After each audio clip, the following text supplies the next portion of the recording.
Hello and welcome. I am going to talk about something that's incredibly complex because healthcare is all about treating the most complex situation on this planet, and that is the human condition. And what's happening today in technology is there are dozens of exponential technologies that are being brought to convergence to apply in healthcare, and so everything is changing faster than at any point in history. And I'm going to try and cover a lot of ground very quickly because I've had the opportunity to work in every single one of these exponential technologies at scale at Kaiser Permanente. So the title is The Future of Healthcare, but I like to break that down into health and caring and building resilience early in life with motivational formularies instead of drug formularies.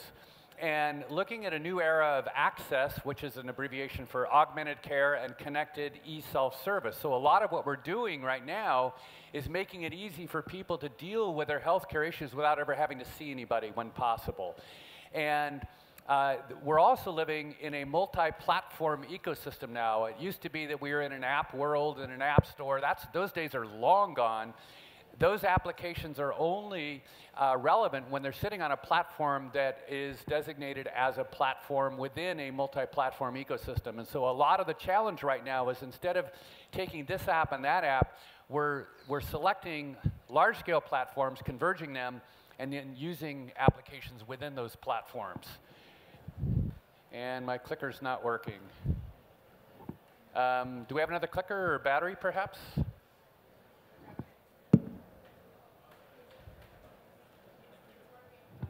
Oh, it's working now. Okay, I've got to go back a few. Got ahead of it. So a couple of survey questions. How many people have read the book Blue Zones of Health or Blue Zones of Happiness? Anybody? Highly recommend those two books. It really looks at the healthiest, happiest countries and cities in the world and what are the factors that lead to health and happiness over generations. How many people own an AI chatbot, Alexa or Google Home or any of those chatbots? If you don't own one, I strongly recommend that you get your hands on one soon because it's going to transform everything, especially in healthcare. Has anybody had their genome sequenced? Anybody? Okay, one person at least. And has anybody heard of the project Open Water, which is able to read our thoughts and read our mind? Okay, I'm going to talk, a couple folks. Okay, I'm going to talk a little bit about that. And how many of you watched Black Mirror? All right, I was hoping for that. Okay, and you've seen the nosedive, hopefully, where we all rate each other on a scale of 5, and that determines our future social success. I'm going to come back to that a little bit.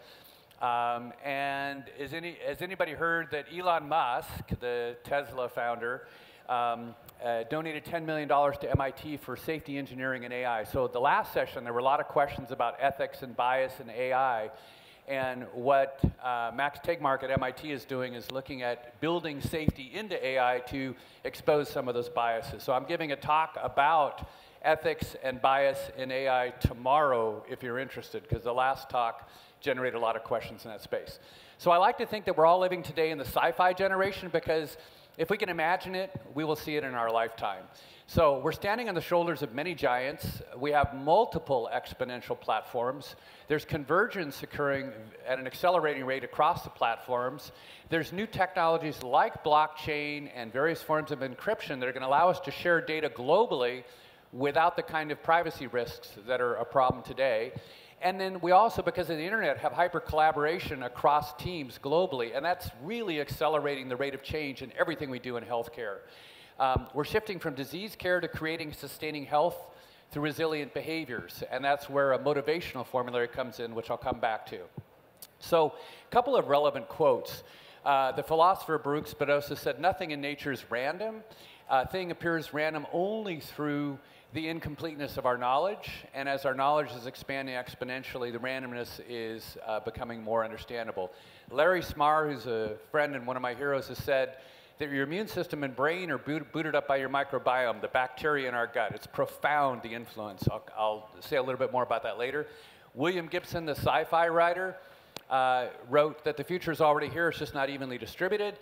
That is so true because there's so much ripe potential across the platforms that can only be realized when convergence occurs.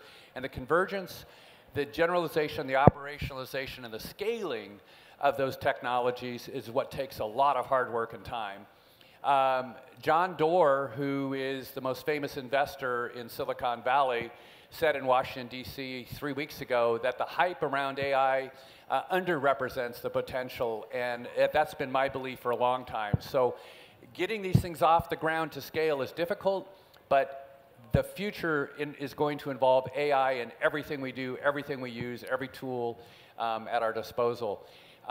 Lee Hood, who pioneered personalized medicine, has said that systems biology must be the foundation for the future of all care. And what he means by that is, if you have a gastroenterologist who's looking at your GI tract, or a cardiologist looking at your GI tract, or a geneticist looking at your genome, or someone else looking at a radiology study, and they're not really bringing those pieces of data together, you're not getting a true answer. And so what systems biology allows us to do, with the advantage of machine learning, is to begin to understand across all of these omics and see the simplicity of what is involved for each of us at a personal level in our health. And then Werner Slack, a Harvard physician, famously said, any physician who worries that a computer will replace him or her should be replaced.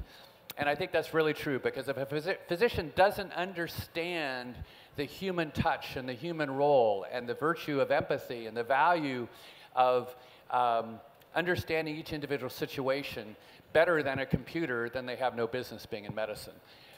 George Box, a statistician, said teaching machines have become the fastest exponential technology.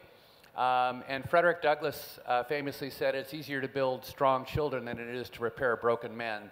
And that's going to be the thrust of my message today, is the future of healthcare is investing in early life, preconception, pregnancy, early childhood experiences. That's when we learn the behaviors that lead to health and happiness and sustain us throughout our life. So I'm going to go over some of the literature. After covering some of the exponential technologies and their contribution, I'm going to come back to that point, which is the punchline of the future of healthcare, is how do we build health and happiness and resilience into our children from preconception on. So as they mentioned, I'm Chief Health Information Officer at Kaiser Permanente. We have 11 million members, 20,000 physicians, and so forth. So we do things at scale. And taking things to scale is a lot easier than having an idea and doing a proof of concept. But in this pathway to true health, as I mentioned, Dan Buettner's books on blue zones of health and blue zones of happiness, there are some simple primitives of what lead to health and happiness. And it's not that complex. It's about our behavior. It's about our choices. It's about how we eat, how we sleep, how we exercise, how we socialize. The number of people in our inner circle, the people we love and the people that we love us, the people who love us, has a profound influence on our health. There was a study done at Carnegie Mellon showing that your social support structure directly influences your resilience to a viral infection. They gave a standard dose of a virus to 400 students at Carnegie Mellon, and then they looked at their Facebook timeline and they asked them how many hugs they'd had in the past 2 weeks. And it turns out that the healthier your social support network is, the more resistant you are to getting sick, and if you get sick, the less sick you become. So these factors are really, really basic and yet have a profound influence on our health. And now he's done the same thing for happiness and looked at communities around the world where happiness is higher and what are the commonalities of that. And a lot of it is the social structure. So we need to go from this notion of a disease treatment model to one of instilling healthy habits and resilience from a very, very young age. Starting preconception. There's a company called Sneak Peeks out of Harvard that actually can do a match between prospective parents to see if they have any genetic risks of uncommon metabolic disorders, so you can actually screen those out at preconception. So this is a famous artist piece, not really, but it's about the gap between incremental and exponential health. And what's happening is that with all these exponentials and the rate of change is accelerating, it's very easy for a visionary to see what's going to happen, but it's very, very difficult to predict when it's going to happen because of the amount of effort that goes into convergence of the technologies and the generalization to large numbers of people, and then operationalizing it so it can be used in healthcare institutions. What's happening that's really interesting is even though it's very difficult to predict how long things will take, the amount of time it takes to transform healthcare with technology is actually shortening because of the exponential growth of all these technologies. So one of the biggest challenges to really transforming healthcare is the regulatory environment. This is a slide I pulled off the web only to show how complicated things are in Canada. But not to be outdone, the US has a far more complicated regulatory structure. This is a legitimate map of all the regulatory agencies in the US that weigh in on healthcare decisions. So no wonder we have such a mess. So the whole healthcare field is crowded with new entrants. We have consumer electronics, social media, communication, software, drugstores and pharmacies, apparel. And now we have the big announcement from JP Morgan and Berkshire Hathaway and Amazon that they're going into healthcare. They just appointed Atul Gawande as their CEO, and I had the opportunity to speak to him a couple of times last week at Aspen. And they have a very, very interesting strategy. They are not going to build out a healthcare system. What they're going to do is use modern digital technology to provide transparency into the healthcare system, really look at outcomes and optimize for outcomes through transparency and digital technologies. So the problem is we have overwhelmed physicians. It's a really big problem, and it's worldwide. The burnout rate, the suicide rate are on the rise, very high and on the rise, particularly in primary care. And we have patients who are equally confused because if they look in Google, they can find 20 different answers to the same question. So how do we make it simpler for someone to get basic questions to their own personal questions? And that's where the machine learning backing up chatbots is going to absolutely transform healthcare. There are now over a dozen companies that are doing medical chatbots so that you can just ask your question, tell them your medical background, and get an answer that's relevant to you, which will be different than the answer it gives to your neighbor or your mother or your friend with a similar circumstance, because it will be able to draw on a broader set of information about you. This is just a graphic of all the different exponential technologies. I'll make these slides available. You're welcome to take pictures, but the slides will be available online as well. I like to think of what's happening right now and why the third generation of AI is actually coming to bear fruit. The first two generations had neither computational power nor sufficient digital data exhaust to operate on. And the digital data that machine learning operates on is absolutely critical to generating valid results. So I like to think of the fact that we have an inverted Big Bang. So the original Big Bang in the universe, 14-some billion years ago, was when all energy and all matter was concentrated in a single point in time and space. And then suddenly, with the Big Bang, all of that matter and energy has been dispersing at an accelerating rate across the universe. The exact inverse is what we're seeing now in the digital revolution, is all data and all knowledge is converging on a single point in space and time at an accelerating rate. And that's why any predictions about how impactful artificial intelligence and machine learning is going to be on everything, not just healthcare, but on everything, cannot be overstated because of how profound this inverted Big Bang is. The other thing I like to think about is, so how do you manage all this data from genomics to electronic health records to wearable devices to all kinds of clinical social information that are different data types from imaging and so forth. And I like to think of biologic analogies. So a tropical rainforest is one of the most efficient ecosystems at converting solar energy into carbon-based life. And it does that with a minimum of nutrients, but a maximum of genetic diversity in both the plants and animals in that ecosystem. And so similarly, to really take advantage of the quantity and the diversity of data that we have access to with machine learning today, we need what I call a metatopical brain forest, which includes people who have understandings of different disciplines, including the different paradigms for thinking. And so to think that a few physicians can get together and solve a problem when they're dealing with data across the entire spectrum of human behavior is a big challenge. We need to think more in terms of having an ecosystem of minds with a diversity of opinions that can really look at those data in different ways, because machine learning has a way of generating far more useful hypotheses than relevant causal relationships. So being able to sort out between the millions of potential correlations that are interesting and those that are really impactful for health is going to take what I call a metatopical brain forest. So this is a friend of mine, Larry Smarr, who's pioneered astrophysics in Stephen Hawking's lab. He's pioneered virtual reality. He's pioneered high-performance computing. He's pioneered microbiomics. What you see in the slide is 6 different microbiomes, the bacteria in our gut. There are more bacteria in our gut than there are cells in our body. And they have a profound influence on our health. We used to think that they were just kind of there and in the way, but in fact, they affect every aspect of our health, from our immune system to the up and down regulation of our genome to how our brain is wired. So if a child is given too many antibiotics before the age of 5, their brain is rewired for life. Their brain is abnormally wired for life. If we give someone an antibiotic 2 weeks before a modern chemotherapeutic agent for cancer, we can take a drug that could save a life and annihilate its virtue and have them get 0 benefit at all just by causing a mass extinction of the microbiome within 2 weeks of administering that drug. And there are other antifungal drugs that, when given before a different cancer chemotherapeutic drug, can activate that drug in ways that make it more effective. So the connection between the ecosystem we carry in our gut and our immune system and our brain and our health is really profound. And there's an explosion of studies demonstrating that, and there's a proliferation of startups that are looking at how do we reset the microbiome in our bodies when it's structurally abnormal. You can look at someone's microbiome, and this is 2,000 bacteria sorted by phylum of bacteria, each one of these 6. You can look at that and say, that looks like someone who has Crohn's disease.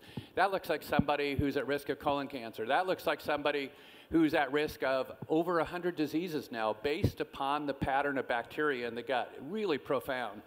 And these kind of data, this is terabytes of data. And when you do it in series, it's many terabytes of data. And so the machine, there's no human brain that can wrap around that quantity of data. And so that's where machine learning across the omics, the microbiome, the socialome, the exposome, the genome, and so forth becomes very important. So all of these technologies are coming together on multi-platforms in a multi-platform ecosystem. And so I've done a contraction of multi-platform ecosystem to Plecosystem. And we really are in a Plecosystem economy where we're beginning to see the convergence across these platforms. And so I've done a little taxonomy on their service platforms, there's data platforms, API platforms, user experience, funding, socio-cultural. And I chair one of the work groups for the Global Alliance for Genomics and Health. And one of the biggest challenges is dealing with the different regulatory environments of different nations about data sharing and data sovereignty. And then there's economic platforms and cognitive computing platforms. So there's 5 principles of this Plecosystem. 1, exponential growth in every platform. 2, synergy and convergence across the platforms. 3, data liquidity is necessary to be able to bring the data together so that you can operate on a holistically, knowing the interconnection of the microbiome and the connectome and the brain and the genome and the immune system. And then open source communities really accelerate this kind of collaboration. So there's an increasing focus on open source code and open source APIs for everything, which is one of the major accelerants of what we're seeing in entrepreneurs and startups around the world in healthcare. So some key machine learning targets. Imaging is the big one. Imaging is the easiest one because there's fewer what are called feature vectors to operate on than other omics. There's social omic and exposomic data. There's patient safety opportunities, personalized diurnal nomograms. What I mean is, if you look at someone's genome, it's static. But if you look at what's actually happening, what's being transcribed into RNA and then into proteins and then into metabolic byproducts, the fluctuations throughout the day are radical fluctuations throughout the day. So knowing your genome is of very little consequence, relatively speaking, compared to how you treat your genome with your diet and your microbiome and your behavior and how that up and down regulates your genes. IoT and edge analytics, and there's just a whole list. So in the world of AI, so how many of you were here at the last session? It was a fantastic session. Okay, a lot of great questions about transparency and ethics and bias in machine learning. And I like to point out that we're now in a world of meshed thinking. It's not as though machine learning is standing apart from human thinking and learning. So I like to think of thinking in carbon, which is what our brain does, and thinking in silico, which is what machine learning does. And in point of fact, there's a huge literature about dozens and dozens of cognitive biases that affect how we think and how we consider data sets and what kind of bias we bring as humans to that, that is very well documented, but not appreciated by the healthcare community. There's almost no training, and whatever training there is almost completely forgotten by the time people get out of medical school. Now, there are very well published books and articles on inherent bias in machine learning. And there are many, and it's both at the processor level as well as at the data and the algorithm level. If you train a machine learning platform on a set of data, and then you do an intervention based on an algorithm that you learn from those data, and you apply it to a population, and then you come back and you apply the same algorithms to that population, there's a problem. There's a bias called the intervention paradox. Once you change the data by introducing a new therapy, you actually cannot rely on your original training data set. You have to train the system over again, or you have to train it with the new data based upon the new intervention that's occurred. So when we think about bias, we need to think in the future about how do we expose transparently the bias of both thinking in carbon, our brain, and thinking in silico machine learning, and making those a meshed exposure so that we can really think through which are the biases that are most important for the kind of problem we're considering at that moment in time. And it becomes a very, very complicated equation. And I think a lot of the innovation that's going to come in the area of machine learning in the next decade or two is going to be about how we expose and make transparent these biases from the two different kinds of thinking and make them accessible to someone who doesn't need to know anything about machine learning or anything about cognitive psychology, but they can say, oh, how much is this bias at play in this consideration, so that we can at least address it and be aware of the associated risks. So I have a taxonomy of AI concerns. There's the conventional one of dehumanizing people and eliminating jobs. There's autonomous thought within machine learning with AI and robotics. There's unintentional bias, which is well published, and then there's intentional bias like in Black Mirror. And so this is a screenshot from Black Mirror. Those of you that saw the Nosedive episode, season 3, episode 1, if you missed it, is all about how people rate each other on a scale of 1 to 5, not just for Uber and Lyft and Airbnb, but for everything. It's kind of freaky. But almost simultaneously with the release of this Black Mirror episode was the release from Alipay of an identical application. So in China, in the US, you can download this app. It's not just an episode in Black Mirror. There's actually an app that does this, and it gives people who subscribe to it and use it access to lower interest rates on their loans, access to events in China that they might not otherwise have access to, strictly parallel to what was in Black Mirror. And this is the rating scale that is being used. So Larry Niven was one of the original sort of pioneers in sci-fi, and he's written Niven's laws. The first one is a little whimsical: never fire a laser at a mirror. That's a good idea. It's easier to destroy than create. Ethics change with technology, which is a really hard thing to wrap your head around, but it's really interesting how that's playing out today. And then the one I love the most, the only universal message in science fiction: there exist minds that think as well as you do, but differently. And hence the need to have people from different disciplines part of any team that's operating on large data sets. And then giving up freedom for security is sometimes naive. So Mary Lou Jepsen is someone who was head of virtual reality at Google and invented the one laptop per child, giving away millions of laptops to children in developing countries around the world. And she's now working on a project called Open Water, where she's actually reading thoughts, and she's getting very close to being able to write thoughts to the brain. Sounds kind of freaky, but it's not science fiction. This is very close. There's also a team in Japan that is able to read images in your brain. So you can train the brain and monitor what the cortex is seeing, and then ask the individual to think of a dog or a cat or a refrigerator or a chair, and you can tell them what image they're seeing in their mind. So we can read minds today. There's a team at MIT doing this by reading your orolingual musculature. Even though you're not talking, your thoughts are transmitted through your nerves to your oral musculature, and they're actually reading your mind. So there's 3 different ways today. This is not future. This is today to read your mind. So as a result of that, there are 4 new human rights that have been proposed, with our brains being hooked up to computers more and more, if you think about the ethics and the forensics of reading people's brains in criminal cases. So the first is the right to cognitive liberty. And again, I'll distribute these slides, so don't worry about the fine text. The right to mental privacy, the right to mental integrity, and the right to psychological continuity. These are 4 human rights that are going to be profoundly influential in the future of technology, health, and healthcare. A lot of opportunities for how we incentivize the use of these new powerful technologies and convergence of technologies across the Plecosystem. One of the things that Lee Hood emphasizes is, with this massive amount of data, we are not going to want to operate on every single data point on every individual at every moment in time. What we're going to learn is, through the convergence of the analytics using machine learning, that there will be some critical final common pathways where we can look at fewer and fewer and fewer parameters over time and be able to diagnose and be able to prescribe the most effective therapy and to be able to create better prevention and wellness that's personalized to your own genome and circumstances. So, for example, Hopkins just a couple of months ago released the fact that they have 8 simple tests to predict 8 common cancers, just looking at your a blood sample and the protein and DNA circulating in your blood.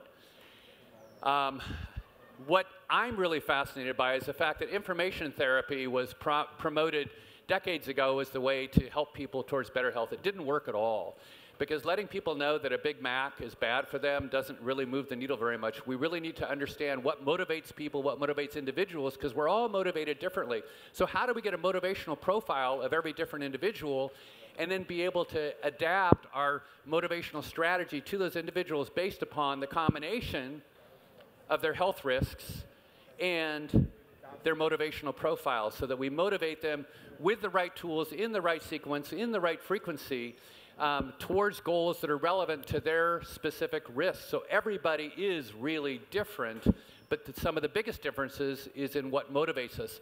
And so, as I mentioned at the beginning, I believe that a motivational formulary with the application of these tools for personalized motivation is going to be far more valuable and impactful in the future of health and resilience and happiness than is information therapy.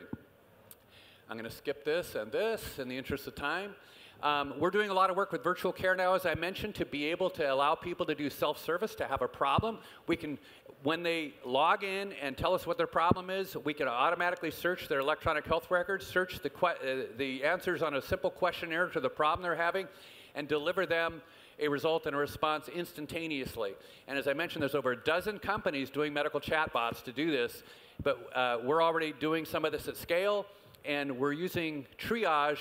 So if someone says they're 65-year-old and they've got diabetes and known coronary disease and they have crushing chest pain, they say, I just want a simple answer. What do I do with my crushing chest pain? The answer is go to the emergency room. So we want to be able to provide self-service whenever possible, but we also want to be able to give people full access to the appropriate care. And so we have 2 different types of evidence-based architecture for doing this kind of virtual care in telehealth. One is, what is the individual preference for how and where they want to be seen? And the other one is, what is actually most appropriate for this person? Is it self-service? Is it a visit in urgent care? Is it go straight to the emergency room, or is it call 911? And so merging those 2 evidence bases for evidence-based virtual care is a lot of what we're working on right now. And for all of you that are doing startups in healthcare, it's really important, and if you want to provide an end-to-end solution that people will recognize as solving a problem that they have, you really need to have not just the technical folks, but folks who understand the operational workflows. Healthcare is really complicated operationally. You also need coordination with healthcare and community services, and you also need citizens of the community, AKA patients. And in many cases, 2, 3, and 4 are missing from teams, and that's a common cause of failure for startups in healthcare, is not having access to that kind of knowledge base. So I'm going to mention very briefly blockchain, because there are a lot of other sessions on blockchain at Startupfest, but blockchain is really actually, we can crank up the volume. Forces for reducing the role of government. The one thing that's missing, but that will soon be developed, is a reliable e-cash, a method whereby on the internet you can transfer funds from A to B without A knowing B or B knowing A. The way in which I can take a $20 bill and hand it over to you, and there's no record of where it came from. So the reason I just wanted to show that clip, that's Milton Friedman, Nobel Prize winner in economics, almost 20 years ago predicting Bitcoin and saying that it allows for safe, secure transactions without either party knowing each other. Why is that relevant? Blockchain is going to have a huge impact in healthcare in our ability to share data, in our ability to have a personal health record that's independent of where we receive our care and aggregate all the information. And in combination with some new encryption technologies is going to allow much broader global sharing of data, so that as we become more and more personalized to care for you, we can identify people just like you from around the world, see what worked and what didn't work. And for example, if I have a woman with breast cancer in front of me with an array of genetic mutations in her breast cancer, I want to know which 100 women in the world have already had exactly the same genetic profile, how they were treated, what worked best, and say, I'm going to give you what is proven to work the best by scanning the entire world of genomics and breast cancer and therapy, and give that to you so you can, in fact, get the most personalized care for yourself. A lot of challenges with blockchain, but there's plenty of traction in resolving those issues. So one of the other things, and it comes back to what Warner Slack said, is that any physician who's afraid that a computer will replace them should be replaced, is that the human role in healthcare around empathy and listening and understanding and really appreciating the values and the objectives of different individuals. Because if you go into not just a different culture, but if you go into a single family and ask 5 people in the same family about their values, about their objectives in life, they're not going to be the same. So as we become more and more empathic, and as we listen more and more to our patients about what their personal goals and values are, we're going to be using a lot more motivational therapy that is customized to the individual in what I call a motivational formulary, to try and replace a drug formulary so that we can motivate better behavior. And the example I like to give is a 45-year-old woman who comes in with a new onset of hypertension and diabetes, and the doctor says, I've got 3 options for you. Option number 1, take these 2 pills and come back in 3 months. Option number 2 is take these pills, but you need a little bit of lifestyle modification. Option number 3 is, if you radically transform your lifestyle, you won't need any medications at all, and your diabetes and your hypertension will go away, and you live a long, healthy life. And the woman says, well, the reason I'm stressed out and I have high blood pressure and diabetes right now is because my daughter's getting married in 3 months. And I am so stressed about the wedding because I'm in charge and I have to take care of all these details. So I want option number 1, just give me the 2 pills. I'll come back in 3 months, and when I get all the in-laws out of town after the marriage, I want to go for broke. I want option number 3. I'm going to transform my lifestyle, and I'll be done with these pills. So that illustrates that not only do values change between individuals, but they change in the same individual over time. And so to the extent that a physician behaves like a human and actually listens to people about why they are where they are and what they want to achieve and when they want to achieve it, we can personalize the motivational program to align with those values and objectives for every individual. And I'm going to go back for a second. Just the last bullet is we have a generational challenge with a focus on children. The literature that says that our life trajectory is heavily influenced by our early childhood experiences is overwhelming, and it's basically ignored because all the money is being spent on disease late in life as opposed to preventing disease early in life. So I'm going to come back to that in a second, but I just want to give an example, a real example of how this convergence of technology is going to play out.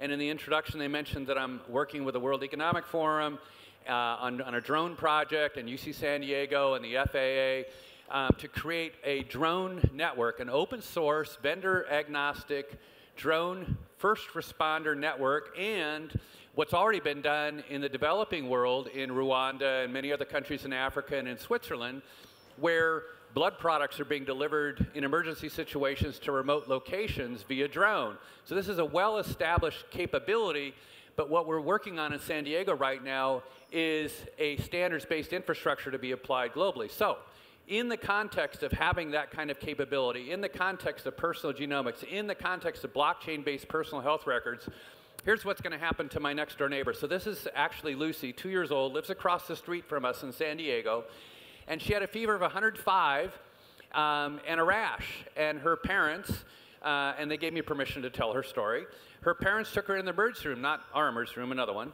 and they waited for 2 hours while all the other children coughed all over their daughter with other viruses, and they got fed up and they left and came home. The next day she was worse, and the fever was higher, and the rash was worse, and she was hardly moving, and they took her back to the same emergency room and got the same result. 2 hours of waiting, gave up, frustrated, and went home. So that's Lucy in 2016. Where I see this all converging in 2020 is as follows.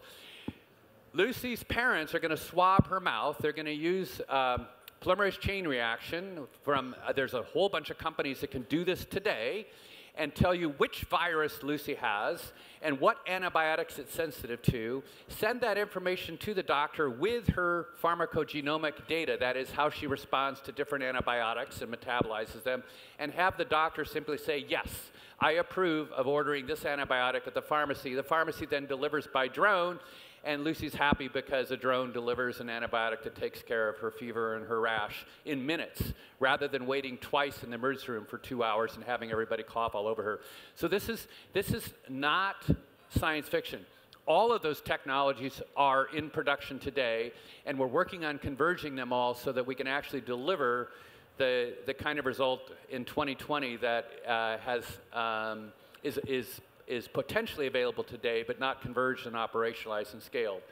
So this is just a listing, again, I'll post these slides, of some of the literature showing how profound the influence of early life experiences are on our lifetime of health and happiness. And then the last thing I want to mention is that with these chatbots, one of the things we want to teach our children to do is how to de-escalate conflict, because conflict is a tremendous source of stress. And so I have this vision of having these chatbots and cloud-based AI that are monitoring everything that's going on with our children at school when we can't even be there, and giving them real-time feedback about how to de-escalate a situation with a bully in the playground, and it's what I call a sage on the shoulder. The last slide is hanging in the halls of Health and Human Services in Washington, D.C., and it says, it's been said that the moral test of government is how that government treats those who are in the dawn of life, the children, those who are in the twilight of life, the elderly, and those who are in the shadows of life, the sick, the needy, and the handicapped.